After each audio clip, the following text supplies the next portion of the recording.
Bonjour et bienvenue dans la chaîne de Mathématiques Sciences. Aujourd'hui, je vous propose une nouvelle vidéo en physique-chimie pour les terminales, dans le thème numéro 4, on des signaux.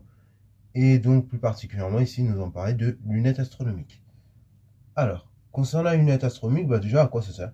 C'est tout bête, mais une lunette astronomique, le but, c'est de pouvoir observer des objets au centre de notre univers. Donc, qui peuvent être de plusieurs natures. Ça peut être des planètes, des satellites, ou encore même des étoiles. Ok?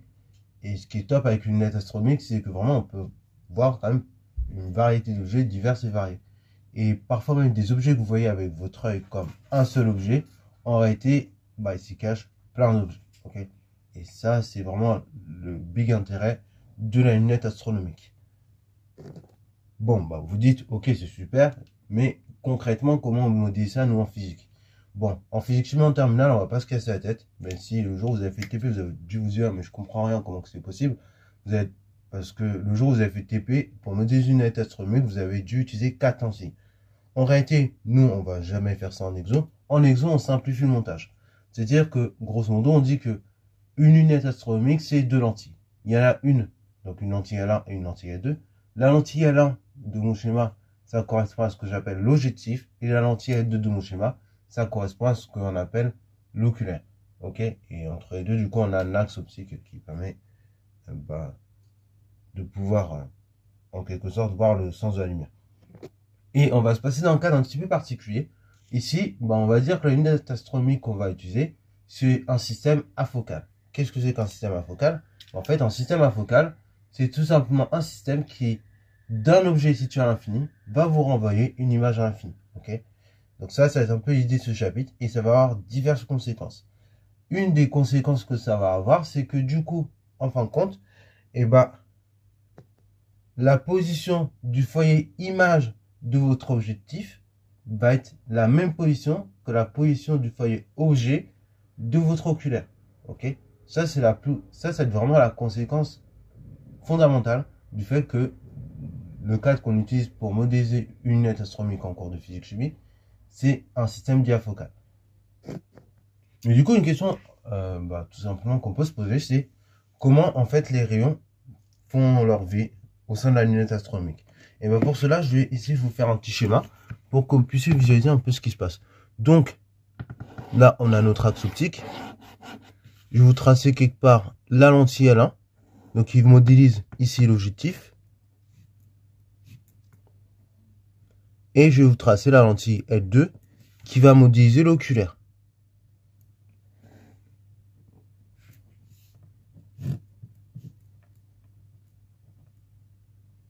Voilà. Donc ça, voilà un petit peu notre lunette astronomique, objectif oculaire. Notre objet que l'on observe, il est quelque part là, à l'infini. Et nous, quand on va venir observer cet objet au travers de la lunette astronomique à l'aide de la lunette, on va se placer quelque part ici, okay, au niveau de l'oculaire. Alors, comment ça se passe, la vie d'un rayon qui va partir quelque part là pour arriver à notre œil? C'est très simple.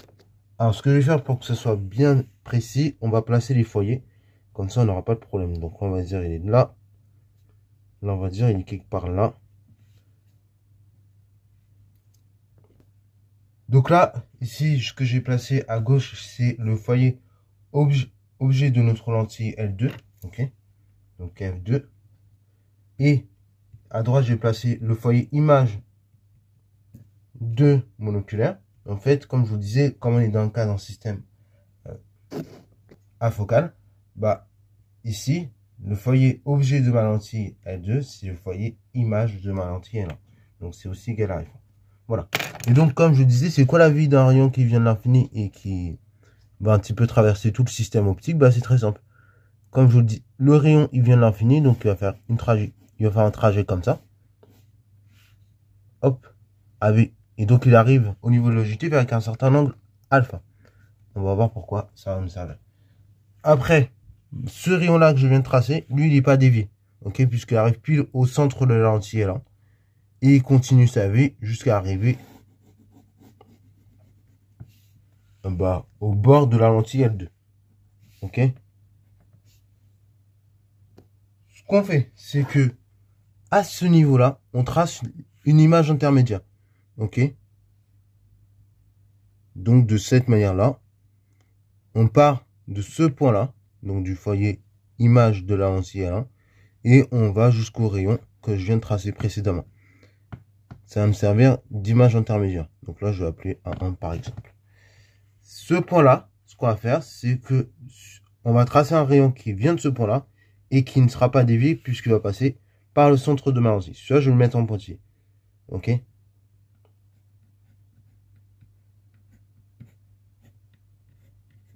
Et ce que je vais faire, bah en fait, une fois que j'ai tracé ce rayon-là précédemment, celui-là, une fois arrivé à ce point-là, et bah il va ressortir de ma lentille F2 parallèle à un rayon que j'ai tracé en pointillé.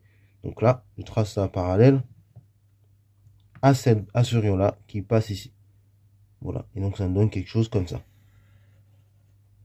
Et donc du coup là, on a un nouvel angle qui est alpha prime. Et si du coup je place un second rayon, un peu plus bas, qui vient également de l'infini comme vous voyez, et bien pareil, il va vivre sa vie de la même manière. C'est-à-dire qu'il va arriver jusqu'au bord de la lentille là, comme ça, sans être dévié. Il arrive à ce point-là. Ensuite, là malheureusement, comme il n'arrive pas pile au centre, il va être un peu dévié.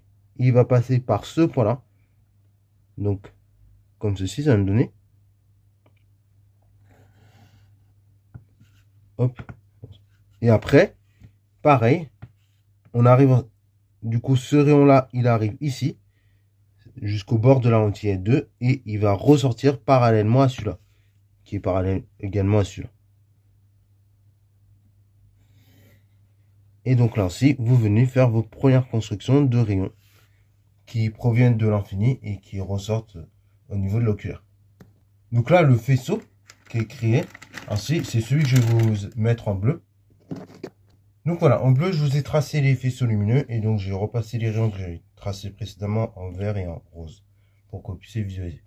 Ok, bon, l'idée c'est que, en fait, pour caractériser une lentille, on va introduire une grandeur un peu particulière qu'on appelle le grossissement. Et justement, ça va permettre de nous servir des angles à alpha prime et alpha que j'ai introduit juste ici.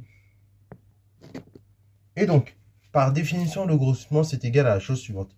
C'est égal à l'ouverture angulaire de l'oculaire divisé par l'ouverture oculaire de l'objectif. Ok, bon, ça c'est sympa comme définition. En vrai, dans la pratique, on s'en servira, hein, c'est sûr.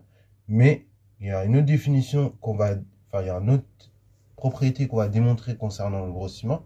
C'est que le grossissement, on peut l'écrire en fonction des distances focales. Ok. Donc là, du coup, ici, on va noter F'2, la focale de l'oculaire. Et on va noter F'1, la focale de l'objectif. Ok. Et là, j'ai encore F'2 ici. Et on va essayer de démontrer que, en fait, on peut écrire le grossissement comme F'1 divisé par F'2. Donc là, accrochez-vous un petit peu, on va faire un petit peu de trigo, un tout petit peu de trigo. Mais rien de bien méchant, vous allez voir. Ok. Donc, on repart pour faire la démonstration. Donc, du grossissement à l'aide, justement, à l'aide de la formule de cours. Et bah, tout simplement, il faut partir de ces formules de cours. Donc, c'est parti, mon cliquet. Démonstration. Par définition, on sait que le grossissement de la lunette astronomique, c'est alpha prime sur alpha. Ok. C'est l'angle sur lequel, en fait, l'objet, l'image, elle est vue à travers de l'oculaire, divisé par l'angle sur lequel l'objet est vu au travers de l'objectif. Ok, donc c'est alpha prime sur alpha. Ok, là maintenant, on va faire un petit peu de trigonométrie, les gars, dans deux triangles. Ok, l'angle alpha prime que j'ai là, je l'ai aussi ici, ils sont opposés par le sommet, ces deux angles-là. Et l'angle alpha que j'ai là, je l'ai aussi ici, parce que pareil, ces deux angles sont opposés par le sommet. Voilà, après un petit cours de 5e. Alors, maintenant, l'idée la suivante, c'est de se placer dans ce triangle-là. On va se placer dans le triangle. Donc là, j'ai oublié de préciser le triangle et rectangle. Donc c'est le triangle O2A1F2 qui est rectangle justement en F2. Ok, donc dans O2A1F2 rectangle en F2, on a la chose suivante.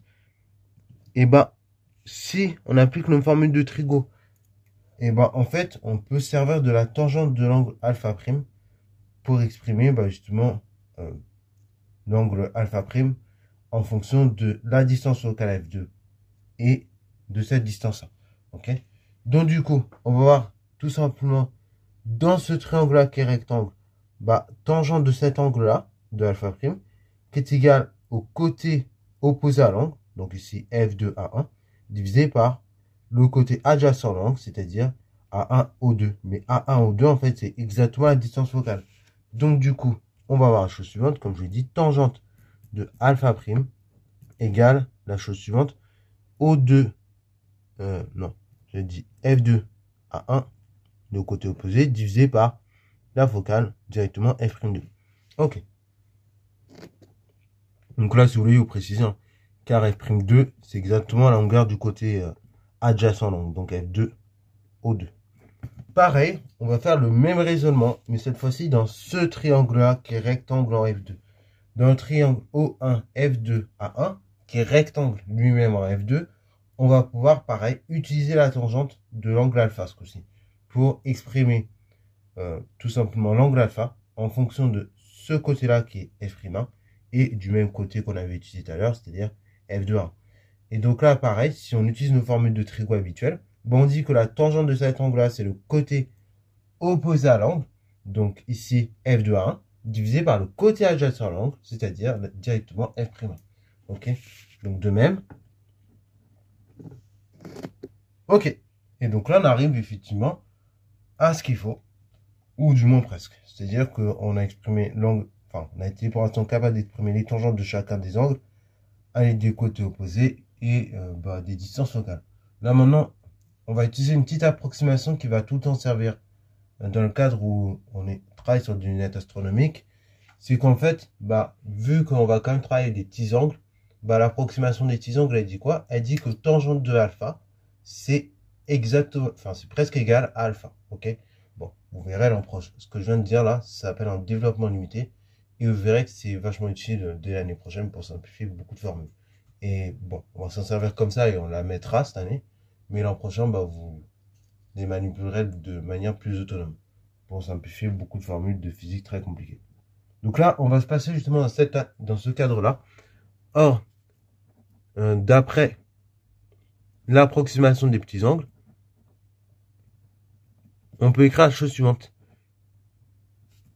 Et on va tout simplement écrire ce que je viens de dire. Hein. En fait, c'est que tangente de alpha égale alpha. Et pareil pour l'angle alpha prime. Tangente de alpha prime, c'est égal à alpha prime. Donc du coup, en fait, là où j'avais dit tangente de alpha et tangente de alpha prime, je remplace par alpha et alpha prime.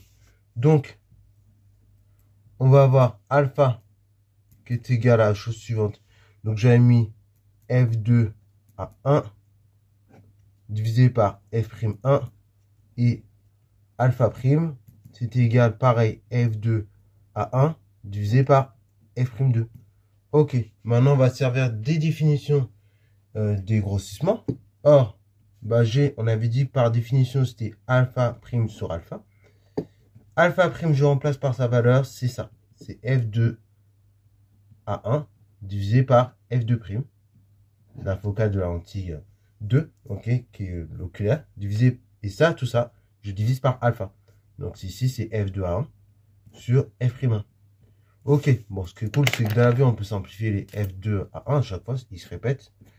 Et finalement, on trouve que le grossissement s'exprime de la manière suivante, c'est-à-dire F'1 sur F'2. Et voilà, donc la merveilleuse formule qu'on a démontrée. Donc on a démontré finalement que le grossissement d'une lunette astronomique s'écrit de cette manière-là, comme un rapport de distance focale. Et ceci est vrai seulement parce qu'on est dans le cadre de l'approximation des petits angles. On ne serait pas dans ce cadre-là, ce serait nettement plus compliqué à former. Mais comme on est dans le cadre justement de l'approximation des petits angles, ce sera tout le temps comme ça en terminale. Et très souvent, dans les questions qu'on va vous demander au bac, l'idée, ça va être très simple. On vous donnera les focales, en règle générale, plus que les ouvertures angulaires. Et il faudra regarder quel est le grossissement de chacune des lunettes astronomiques. Ou éventuellement, on vous donne le grossissement de chacune des lunettes astronomiques, on vous donne une des deux focales, et vous devez calculer l'autre focale.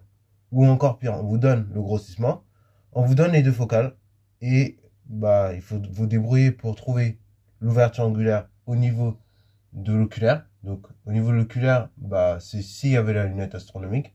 Et au niveau de l'objectif, c'est si on regardait la lune en quelque sorte. Donc, il faut trouver une des deux ouvertures angulaires. En général, ça sera donné par l'énoncé. Et après, bah, l'autre, vous la trouvez à partir de cette formule-là. Ok? Enfin, de la formule de la définition, plutôt.